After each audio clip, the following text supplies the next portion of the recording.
Olá, gente, como é que vocês estão? Espero que estejam todos bem depois desse feriado de 7 de setembro, né? Nós voltamos agora com nossas aulas de língua portuguesa e hoje nós vamos ver sinais de pontuação. A pontuação, a importância da pontuação na hora de escrevermos. Por quê?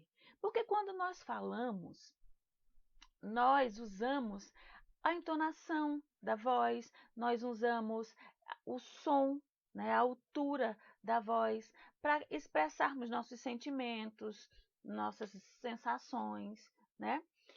Na hora de escrevermos, se escrevermos direto sem usar a pontuação, não vai passar essa emoção, essas sensações que nós usamos na hora de falar. Então, a pontuação, ela é a transcrição da pausa, né? E da entonação da nossa fala, certo? Quando nós escrevemos um texto e não usamos a pontuação corretamente, o que acontece? Pode haver um problema de compreensão desse texto, certo? Porque se eu quero fazer uma pergunta, se eu quero dar ênfase a alguma palavra, se eu quero transmitir uma emoção de espanto, né, de medo, eu vou precisar usar determinados sinais de pontuação para transmitir essa sensação ou essa emoção, certo? Então, eu quero agora que nós leiamos um texto, o qual eu tirei toda a pontuação, para que nós possamos perceber a diferença e a importância que tem os sinais de pontuação para a nossa fala, né? Para Então, gente, vamos fazer a leitura comigo? Eu trouxe para vocês um texto também narrativo, é uma fábula de Esopo, que é A Cigarra e a Formiga, uma fábula muito conhecida, tenho certeza que todos vocês já conhecem essa fábula. Vamos ler? Num belo dia de inverno, as formigas estavam tendo o maior trabalho para secar suas reservas de comida. Depois de uma chuvarada, os grãos tinham ficado molhados. De repente, aparece uma cigarra. Por favor, formiguinhas, me dê um pouco de comida. As formigas pararam de trabalhar, coisa que era contra seus princípios, e perguntaram: Mas por que você fez o que durante o verão? Por acaso não se lembrou de guardar comida para o inverno? Falou a cigarra. Para falar a verdade, não tive tempo, passei o verão todo cantando, falaram as formigas. Bom, se você passou o verão todo cantando, que tal passar o inverno dançando? E voltaram para o trabalho, dando risadas. Moral da história, os preguiçosos colhem o que merecem. Desculpa. Vejam só. Quando nós lemos um texto sem pontuação, o que também nós percebemos nele? Se não tem ponto final, se não tem travessão, se não tem interrogação, se não tem exclamação, se não tem pontuação nenhuma, então eu não tenho um parágrafo, né? Eu não tenho a pausa, mas eu também não tenho um parágrafo, eu não sei onde começa, onde termina um período, eu não sei onde começa, onde termina uma frase. Então o texto ele fica todo, né, ligado diretamente. E aí a gente não consegue compreender as frases, né, os parágrafos. Então, há um problema de compreensão, há um amontoado de informações que não está fazendo sentido. Por quê? Porque está faltando a pontuação específica necessária para que esse texto faça sentido realmente. Então, gente, para que servem os sinais de pontuação? Para que esses sinais de pontuação servem? No geral, eles servem para representar a pausa da fala, como eu já falei para vocês. Nesse caso, o ponto, né, a vírgula e o ponto e vírgula, tá certo? E servem para dar entonações, que é o caso do ponto de exclamação, de interrogação, tá certo? Além da pausa da fala e da entonação da voz, os sinais de pontuação, eles reproduzem na escrita as nossas emoções, os nossos sentimentos, as nossas intenções, nossos medos, nossas alegrias. Então, a importância, daí se dá a importância desses sinais de pontuação. E eu convido vocês agora para nós lermos aquele mesmo A cigarra e a texto. formiga. Num belo dia de inverno, as formigas estavam tendo o maior trabalho para secar suas reservas de comida. Depois de uma chuvarada, os grãos tinham ficado molhados. De repente, aparece uma cigarra. Por favor, formiguinhas, Me deem um pouco de comida? As formigas pararam de trabalhar, coisa que era contra seus princípios, e perguntaram: Mas por quê? O que você fez durante o verão? Por acaso não se lembrou de guardar comida para o inverno? E a cigarra falou: Para falar a verdade, não tive tempo. Passei o verão todo cantando. E as formigas responderam: Bom, se você passou o verão todo cantando, que tal passar o inverno dançando? E voltaram para o trabalho dando risada. Moral da história: os preguiçosos colhem o que merecem. É interessante a gente observar a diferença da leitura de um texto pontuado e um texto sem pontuação.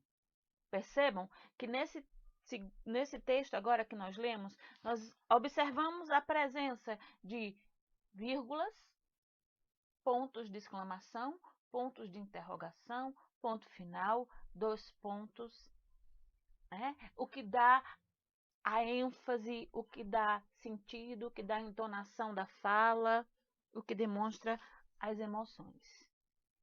Então, que fique claro a diferença, a importância de pontuarmos corretamente um texto para que não seja prejudicado a compreensão do mesmo. Então, o primeiro sinal de pontuação que nós vamos ver hoje é o ponto final. Ele indica o fim de uma frase ou o fim de um pensamento. Uma entonação de voz que marca uma pausa total, certo? Uma entonação de voz que marca uma pausa total. Vejam que quando eu terminei total, eu botei um ponto final. Coloca-se ainda nas abreviaturas. Por exemplo, senhor, doutor, né? Vossa senhoria, vossa excelência. O ponto final, ele marca o final de uma frase, o final de um período. É um ponto que nós não podemos deixar de usar, esquecer de usá-lo, porque marca o término de uma sentença, de uma afirmação, certo? É importantíssimo sabermos usar o ponto final. Dos sinais de pontuação, o ponto final é um dos pontos mais interessantes.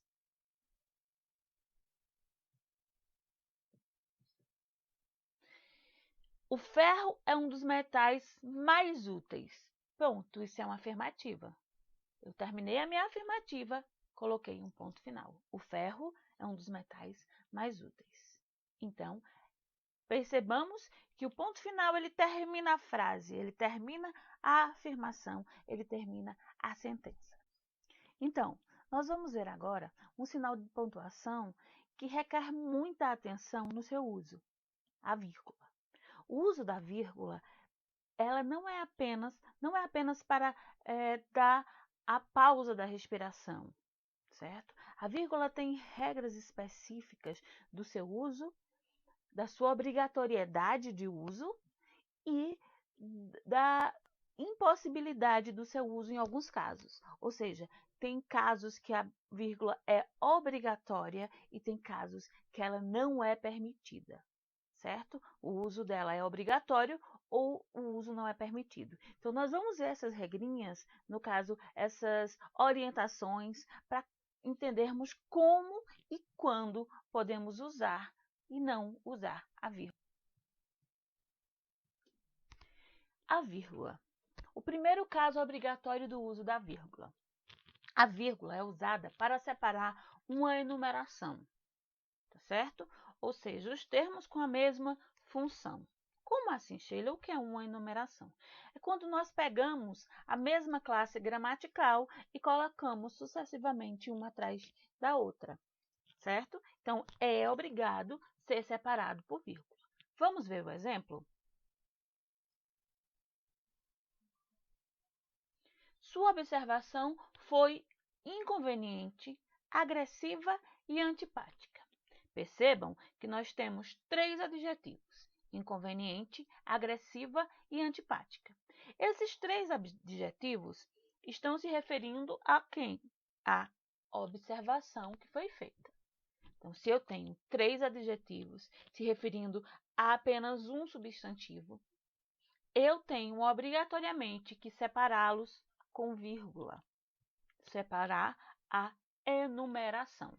Não só com adjetivos, se eu tiver substantivos enumerados, se eu tiver verbos ou qualquer outra classe gramatical sendo enumerados sucessivamente, eu vou ter que separá-los com vírgula.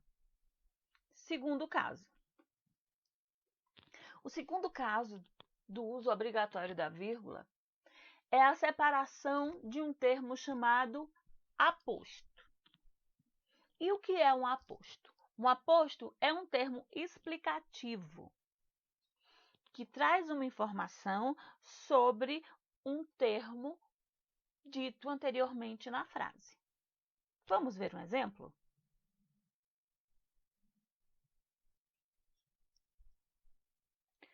Fernanda Montenegro, atriz talentosa, recebeu homenagens da imprensa mundial. Percebam que nós temos um termo que está grifado, atriz talentosa. Quem é a atriz talentosa? Fernanda Montenegro, um substantivo próprio que veio antes do termo grifado. Quando eu digo Fernanda Montenegro recebeu homenagem da imprensa mundial, tirando esse termo que está grifado, pode ser que tenha algumas pessoas que não saibam quem é Fernanda Montenegro, certo? Então, para que as pessoas que vão ler essa frase saibam quem é Fernanda Montenegro e por que ela recebeu uma homenagem da imprensa mundial, foi preciso que eu colocasse um termo de explicação, ou seja, um aposto. Então, atriz talentosa é um termo que explica quem é Fernanda Montenegro. Entendido? O aposto, nesse caso, aqui, é a atriz talentosa, que está se referindo a um termo que foi dito antes, o substantivo próprio, Fernanda Montenegro. Lendo a frase novamente, Fernanda Montenegro, a atriz talentosa, recebeu homenagens da imprensa mundial. Então, isso é um aposto, um termo que explica algo que já foi dito anteriormente. Então, vamos lá. O terceiro caso obrigatório do uso da vírgula. A vírgula é usada obrigatoriamente para separar o vocativo nas frases, nas orações e nos períodos, certo? Como assim, Sheila? O que é vocativo? Vocativo, a palavra vem de evocar, chamar. Né? Então, vocativo é aquela palavra, é aquele termo que você usa para chamar a atenção, para chamar alguém, certo? Vamos ver o exemplo? Bom dia, senhor Agar. Bom dia, senhor Agar. Qual é o vocativo aqui? Senhor Agar. Por quê? Porque eu estou chamando a atenção do senhor Agar, certo? Um outro exemplo que eu tenho aqui é o seguinte: Raquel, vem aqui, por favor. Vejam que antes de colocar a frase, eu chamei a atenção de Raquel, certo? Então, eu tenho Raquel como um vocativo e percebam que nos dois casos, tanto o senhor Agar como Raquel, eles vão estar separados por vírgula. No primeiro caso, o senhor H, o vocativo, veio no final da frase. No segundo caso, o vocativo, nesse caso aqui, Raquel, veio no início da frase. Entendido?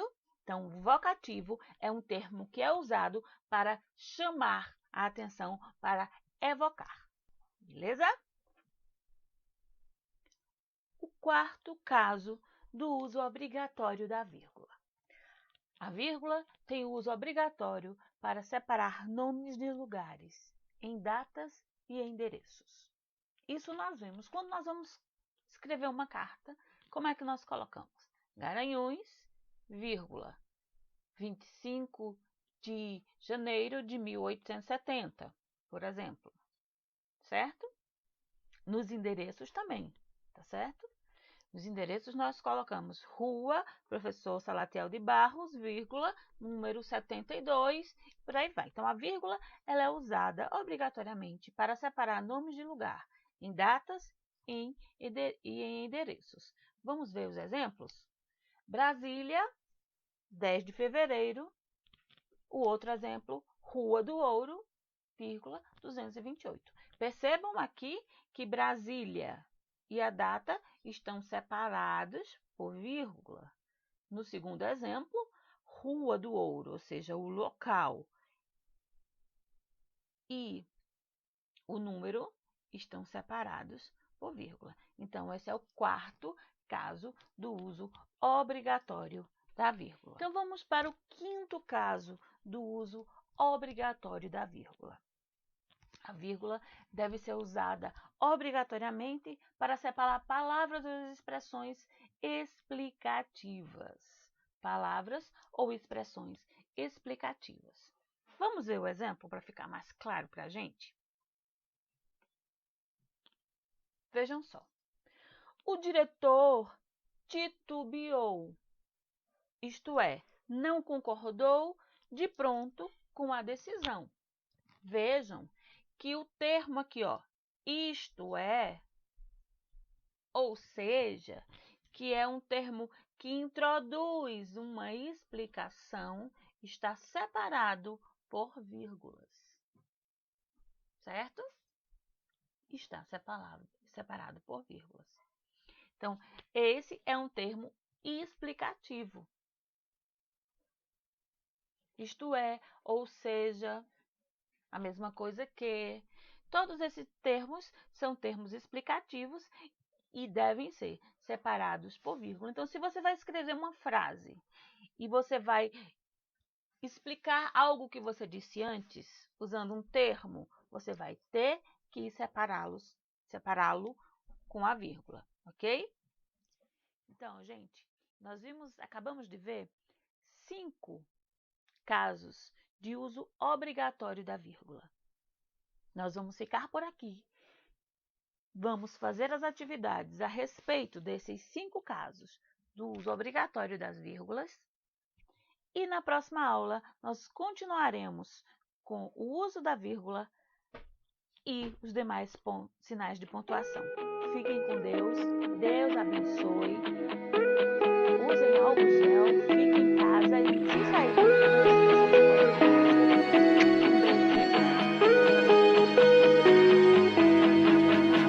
Hello, mister, pleased to meet you.